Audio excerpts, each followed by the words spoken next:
লালমনিরহাট সদর উপজেলার মহেন্দ্রনগর ইউনিয়নের তেলিপাড়া এলাকায় রাস্তার জমি নিয়ে বিরোধের জেরে সুমন মিয়া নামের এক অটোচালক নিহত হয়েছেন। তিনি ওই এলাকার আব্দুস সাত্তারের ছেলে। অভিযোগ সূত্রে জানা যায়, শুক্রবার রাত 10:30টার দিকে সুমনের চাচা আব্দুস সোবাহান ও তার পরিবারের লোকজন রাস্তার পাশে লাগানো সুপারি গাছ কাটতে যান। এ সময় সুমন ও তার বাবা বাধা দেন। সে সময় তাদের উপর দেশীয় অস্ত্র দিয়ে হামলা চালায় আব্দুস সোবাহান ও তার লোকজন। এতে সুমন ও তার বাবা গুরুতর আহত হন এবং পরিবারের অন্য সদস্যরাও আহত হন। পরে স্থানীয়রা আহতদের উদ্ধার করে রংপুর মেডিকেল কলেজ হাসপাতালে ভর্তি করেন। সেখানে চিকিৎসাধীন অবস্থায় শনিবার সকালে সুমন মিয়াকে মৃত ঘোষণা করে চিকিৎসকরা। তার বাবা বর্তমানে আশঙ্কাজনক অবস্থায় চিকিৎসাধীন রয়েছেন। পরিবারের অভিযোগ, ঘটনার আগে থেকেই অভিযুক্তরা তাদের প্রাণনাশের হুমকি দিয়ে এসেছিল। ঘটনার রাতে সুমনের বাড়িতে হামলা চালিয়ে মারধর ও লুটপাটের ঘটনা ঘটানো হয়। এ বিষয়ে সদর থানার ওসি আব্দুল মতিন জানান, রাস্তার জমি নিয়ে দুই পরিবারের মধ্যে বিরোধ ছিল। এর জেরে এক পক্ষ অপর পক্ষের উপর হামলা চালালে এই ঘটনা ঘটে। এই ঘটনায় দুইজনকে গ্রেপ্তার করা হয়েছে, বাকিদের ধরতে অভিযান চলছে। লালমনি পোস্ট। সময় ওই লোকটা সোবাহান নাম, উনি এই পাশে জঙ্গল কাটে, মানে জঙ্গল কাটে না তো ওগুলো আমাদের দেখায়। তা আমি আবার ওইটা সন্দেহ করছি যে আজকে এই লোক তো জঙ্গল কাটে না, আজকে জঙ্গল কাটে কেন? আর ওর বউ বেটি এই জঙ্গলগুলো এই পাশ দিয়ে নিয়ে যায় আর দেখে। আমার সন্দেহ হইলো, 4টের সময় জঙ্গল কাটতে কাটতে ওর বাবা ওই লোকটা জঙ্গল কাটে, আর আমি দেখি বারে বারে আসি দেখি যে যাও তো হাঁটো, গাছগুলো কাটে নাকি। এই দেখতে দেখতে 5টা বাজে গেল। ওই লোক কোন শটকে গেছে বাসায়, যে প্যান্ট শার্ট পরিয়ে আবার হাত বান্ধিয়ে এইখান দিয়ে ঘুরতেছে। তাই আমি ঘুরতেছে, হ্যাঁ ওর বউ বাচ্চা দেখি যাইতেছে, ও ঘুরতেছে, তাড়াতাড়ি আসো। এই নামাজটা পড়িয়ে বাবা এইখানে আসিয়ে দেখি ওরা লাঠি নিয়ে, বেটি 5-6টা আর বেটা 2টে লাঠি নিয়ে সুন্দরভাবে চলে যাইতেছে। আর বড় বলরাম সাপ্পল, 1 হাতে ঘাড়ত সাপ্পল, 1 হাতে বলরাম, 2 হাতে 2টে করে লাঠি নিয়ে আসে। আমি বললাম এরা গাছ কাটলো, গাছ কাটতেছে। ওর বাবা ফির এই পাক দিয়ে না আসি আমার গেট দিয়ে চলি ওই পাশে গেছে, ও ওইখানে ধরছে, এই খুলি ধরছে। আর আমার ছেলে ফির এইখানে খালি হতে এইরকম করে আসি, দেখে গাছ কাটে। এই ওর ছোটো বউ আর ওর বড় ছেলে এই সাপ্পল দিয়ে মারি দিই। এরকম আমার ছেলে পড়ে গেল, কিন্তু আমি ভিতরে গেছি নাটি এনবে, এমন সময় ছেলেটা মারি দিল। আসি দেখি ইটের উপর গড়াগড়ি করে, আমি মনে করছি মারে নেই। তারপরে ওই পাশে মেলাগুলো লোক, মানে ওর বাবাকে মারতেছে, যে বাবার দামটা ছেলে ফিরে এইখান থেকে উঠে গেছে, ওইখানে আসে আইসা আমার মারছে বাবা।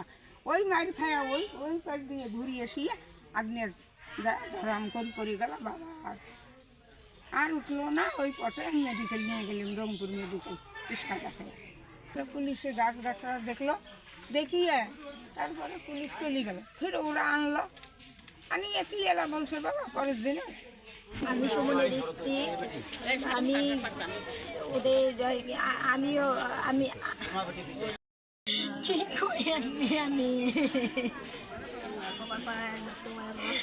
হইলে আসবে আমি কেমনে কই বিচারের দাবিতে, যেহেতু এটা নৃশংস হত্যাকাণ্ড। এই হত্যাকাণ্ড আসলে বর্ণনা দিতে গেলেও চোখ দিয়ে পানি এসে, যে সামনে একটা ছেলেকে পিটায় খুঁচায় কীভাবে মারলো, এটা আসলে মানে চোখের সামনে ভেসে আসলে চোখ দিয়ে এমনিতে পানি ঝরে। তা আমরা চাই না যে আসামিরা আমাদের চোখের সামনে ঘুরে বেড়াক, আর কখনো এরকম কোনো ঘটনা ঘটুক। পুলিশ এবং প্রশাসনের কাছে আমরা অনুরোধ করব, এমনভাবে চার্জশিটটা তৈরি হোক এই আসামিরা যেন আইনের ফাঁক ফোকর গলে বেরিয়ে আসতে না পারে।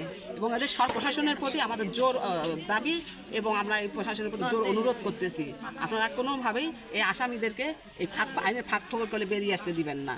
আমার স্পটে তাদের উদ্দেশ্য ছিল যে স্পটেই যেন তাদেরকে মারা হয়। আর ওই যে বড় মানে আব্দুল সোবাহান, উনি ওনার ছেলেদেরকে হুকুম দিচ্ছে যে ওইভাবেই বলতেছে যে হলো ওদেরকে মেরে ফেলো, ওখানে ওরা যেন বেঁচে ফিরতে না পারে, এরকম করিয়ে। পরে ওরা মারলো তো মারলো, এদেরকে মারার পর আহত করার পর ক্ষতবিক্ষত করার পর এদেরকে আমরা যখন হাসপাতালে পাঠাই, তারপরে ওরা রাত 3টে 3:30 পর্যন্ত এই গাছগুলো কেটে সব কেটে নিয়ে যায়।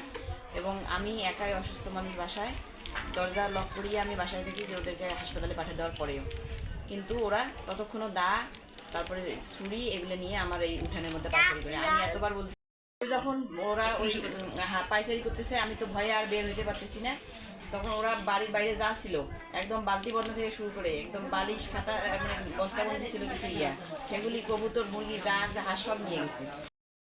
আতঙ্কে পুলিশকে ত্রিপল লাইনে ফোন দিছিলাম। ফোন দেওয়ার পরে পুলিশ আসে এবং তারপরে আমাকে ওরা তারপরে পুলিশ আসার গাড়ি দেখিয়ে তারপরে ওরা আমাদের এই বেড়ার পিছন দিয়ে পালিয়ে যায়। পুলিশ শেষে এই উশৃঙ্খল সন্ত্রাসী গুন্ডা মাস্তান খুনি এদের ফাঁসি চাই, এরা যেন বেঁচে ফিরতে না পারে, এদের দৃষ্টান্তমূলক শাস্তি চাই।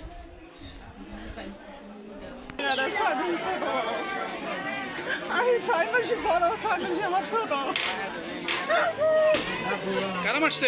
সাগর, ইসরাউল, রেখা, রোজিরা, এগুলো হচ্ছে সবাই। সুভান, কি চান?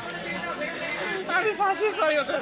উপক্রম হয়, তারই প্রেক্ষিতে পরবর্তীতে তারা গিয়ে বাতিপত্র যে বেড়া দিয়ে ভেঙে দিয়ে বেড়া দিয়েছিল তা ভাঙচুর করে এবং সুপারি গাছগুলো যার জন্য রাস্তাটা তারা এরা বাধা দিতে যায়, তখন মারামারির ঘটনা ঘটে। এরা তাদের পারিবারিক সদস্যদের মধ্যেই অন্য কোনো বহিরাগত লোক এখানে ছিল না। তো আমরা সংবাদ পেয়ে তাৎক্ষণিক ঘটনাস্থলে পুলিশ গিয়েছিল এবং এই সংক্রান্তে পরবর্তীতে আমরা অভিযোগ পাওয়ার পরে সাথে সাথে মামলা রুজু হয়েছে এবং 2জন আসামিকে গ্রেফতার করা হয়েছে। অভিযান অব্যাহত রেখেছে।